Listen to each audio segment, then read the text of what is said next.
Question number 10. Dr Megan Wood.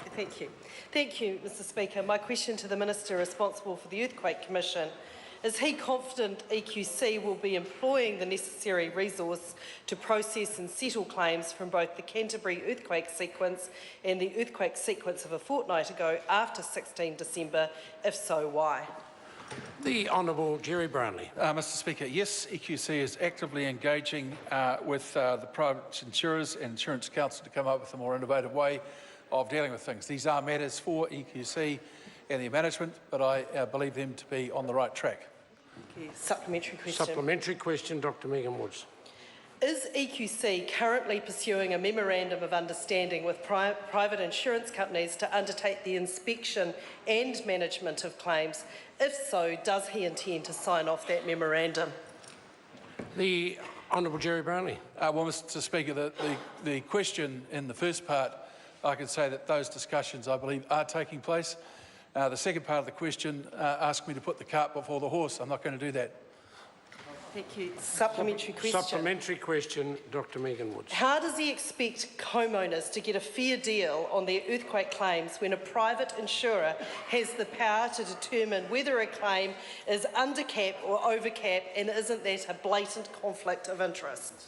The Honourable Jerry Brownlee. Well, Mr Speaker, I'm really now quite confused. The member spent the last however many years she's been in this House criticising everything EQC does, and now when we look to something that's slightly more innovative, that's wrong too.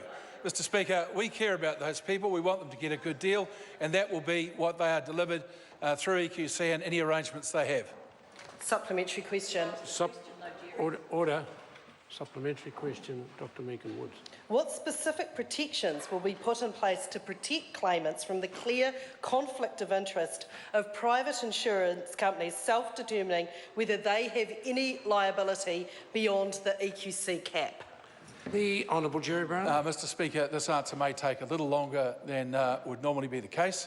I need to take that time because clearly the member asking the question does not understand the link between the EQC and the private insurer. So here's the first bit. In 1992, or thereabouts, the private insurance market decided that they were no longer going to cover earthquake damage in New Zealand. As a consequence of that, the government went into negotiations with insurers at the time, and the position that was reached was that the government, through EQC, would supply cover for the first $100,000 worth of damage on a property plus GST. In addition, they would take the first $20,000 worth of contents plus GST where the damage was caused by an earthquake. For that, there was a premium struck and is regularly struck by the board of EQC and charged through the private insurer.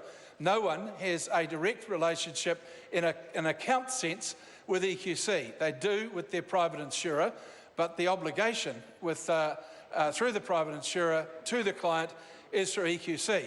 So anyone should be able to see that they are intricately linked, and to suggest that there is some advantage to one over the other is an utter nonsense, because it would be easy for EQC to discharge all of its responsibilities by simply either paying cheques or turning them over to the private sector.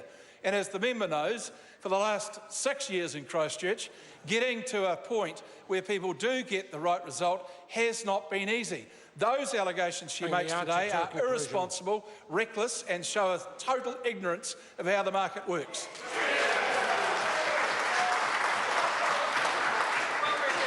Supplementary question.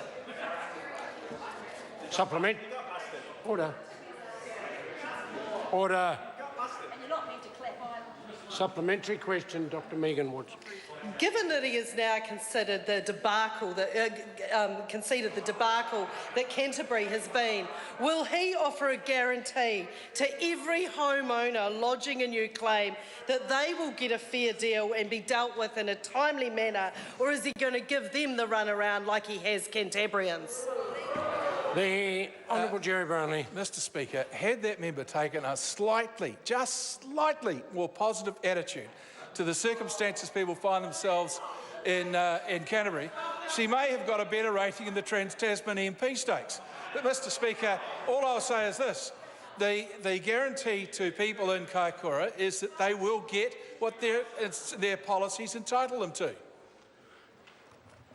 Question number 11.